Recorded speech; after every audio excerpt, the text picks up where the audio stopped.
Saya sempat tidak terlalu perhatian dengan masalah virus corona, kecuali yang berkaitan dengan masalah agama, khususnya tentang hadis seputar obatnya, doa dan zikir penangkalnya, serta beberapa tips duniawi untuk menjaganya. Mungkin karena saat itu corona belum hadir di Indonesia. Beritanya masih sekitaran Cina. Isinya tentang perjuangan pemerintah dan tenaga medis melawan corona di sana. Itu tergambar dari foto wajah tenaga medis yang memerah bekas masker dan kacamata. Saya hanya sebatas mengerti betapa beratnya tugas mereka. Saya sempat jengkel saat melihat video warga Iran yang menjilati pagar kuburan dan membaca tulisan tentang rakyat Italia yang dinilai sangat meremehkan. Tapi itu pun hanya sambil lalu karena positif pertama di Indonesia pun belum kedengaran. Tanggal 2 Maret 2020 yang ditakutkan pun terjadi. Pasien corona pertama di Indonesia diumumkan oleh Presiden Jokowi. Inilah takdir Allah yang harus sabar dihadapi. Pandemi corona telah memasuki negeri ini. Jumlah pasiennya bertambah hari demi hari. Gambar-gambar mirip dengan yang di Cina bermunculan di grup sana sini. Ada bekas alat pelindung diri tergurat di pipi. Tenaga medis bicara dengan kertasnya. Kami kerja untuk kalian, mohon kalian tetap di rumah untuk kami. Ada juga yang bunyinya, haus, ingin minum, tapi gak berani. Seorang dokter yang sudah sepuh dalam balutan baju perang seolah berkata, jikapun ajal datang, tidak mengapa. Karena raga yang sudah tua ini memang harus ikut berjuang, tidak hanya bisa berdiam diri. Ikatan Dokter Indonesia menyampaikan bela sungkawa karena 7 orang dokter di garda depan meninggal. 5 dari mereka wafat karena tertular virus ini. Seorang dokter muda hanya berdiri di luar pagar saat menemui keluarganya karena takut membawa virus dari luar. Meskipun foto ini aslinya dari Malaysia. Ternyata APD medis harganya sangat mahal. Dan sekali pakai saja. Saking krusialnya, para ulama dan ustadz-ustadz yang mumpuni ilmunya sampai mengeluarkan fatwa. Bolehnya tim medis sholat tanpa wudhu, tanpa tayamum. Lantaran pelindung dirinya tidak boleh sembarang dibuka. Tak hanya itu, ada juga fatwa sahnya sholat meskipun ada najis. Karena baju medis ini bukan baju biasa. Sekali dipakai untuk satu shift jaga, berjam-jam tanpa makan, minum, bahkan buang air dengannya menggunakan pampers orang dewasa. Bayangkan lagi jika dokter dan perawat wanitanya adalah ibu atau saudari kita yang sedang mengalami datang bulan. Dan lagi deras-derasnya. Atau dia istri kita yang harus berjuang di rumah sakit, sementara punya bayi yang juga harus disusui tapi tak bisa. Ada pun yang wafat, mayatnya tidak bisa dimandikan, bahkan tidak ditayamumkan seperti biasa, hanya disolatkan dan dikubur bersama plastik membungkusnya. Melihat dan membaca berkali-kali, saya pun akhirnya bisa memahami dengan hati. COVID-19 ini bukan sakit biasa. Dan tugas tenaga medis sangat berat terasa. Kalau bukan karena tidak ingin ditanya keluarga ada apa, saya banyak mengalirkan air mata. Untuk pasien positif corona dan keluarganya, sabar ya. Insya Allah sembuh tidak lama. Jika bersabar, kita dapat pahala. Di rumah dulu sampai negatif. Kasihan jika virus ini menular ke orang lain. Apalagi kepada yang punya penyakit penyerta dan lanjut usia.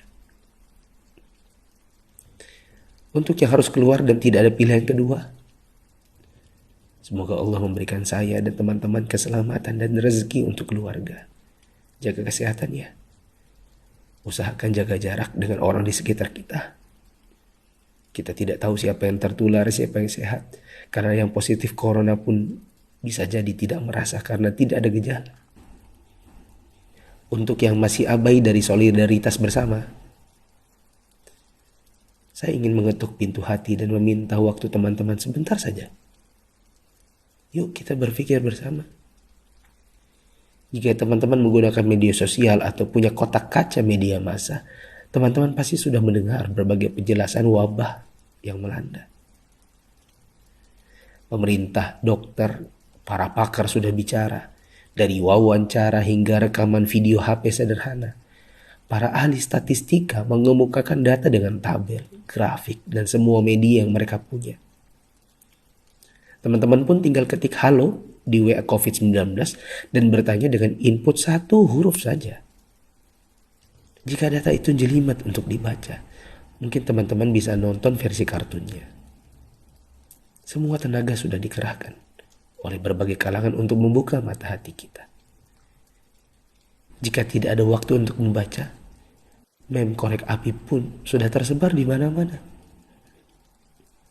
Sampai-sampai ada yang berpikir, mungkin kalau simulasi penularan virus corona ini pakai video game, barulah anak muda yang meremehkan corona akan mengerti dan percaya. Mereka pun membuatkan potongan video gamenya. Artinya, jika usaha seperti ini masih belum menyadarkan kita, entah dengan cara apa lagi. Apakah tongkrongan kita butuh ditembaki dengan gas air mata baru kita mau meninggalkannya? Pemerintah tidak minta uang dari kita. Mereka hanya ingin kita mengikuti arahan mereka. Untuk yang menimbun dan menipu. Semoga Allah memberikan teman-teman hidayah dan memaafkan dosa-dosa kita semua. Dan menimbun barang yang dibutuhkan masyarakat saat masa sulit itu termasuk dosa. Rasulullah SAW bersabda, "La yahtakiru illa khati." Tidaklah menimbun barang kecuali orang yang berdosa. Terlebih lagi bila menipu dan berdusta. Kami hampir tertipu dengan penawaran masker murah yang tadinya kami akan bagikan gratis kepada orang-orang yang membutuhkannya. Di mana hati kita? Apa kita bisa tertawa saat orang lain menderita? Teman, turunkanlah harganya ke harga normal jika engkau tidak bersedia menggratiskannya, seperti pahlawan jalanan yang membagikannya. Untuk yang kaya yang sesungguhnya itu adalah jika harta itu bermanfaat bagi orang di sekitar kita, bukan hanya untuk pribadi semata. Yakinlah, kekayaan, saldo ATM, rumah miliaran, outfit jutaan, mobil mewah, memang membuat kita besar di mata manusia, tapi tidak ada artinya di sisi Allah yang Maha Kaya jika tidak menghasilkan amal dan pahala. Saya mau sumbang jam tangan dan beberapa barang lainnya yang mungkin tidak seberapa jika dibandingkan dengan teman-teman menyumbangkan harta nantinya. Terserah untuk pos dana apa. Mungkin masker, mungkin APD tim medis, hand sanitizer, sabun cuci tangan, dan sebagainya. Kita harus cintai harta kita ini dan bawa dia ke akhirat. Jangan sisakan untuk dunia. Untuk Bapak Presiden, BNPB, para gubernur, wali kota, dokter, perawat, ustadz, influencers, dan fundraisers, thanks for all you've done. Terima kasih. Jazakumullahu khairan. Semoga Allah balas teman-teman dengan tambahan iman, hidayah, dan pahala, hingga kita semua bisa dikumpulkan Sang Pencipta di dalam surganya.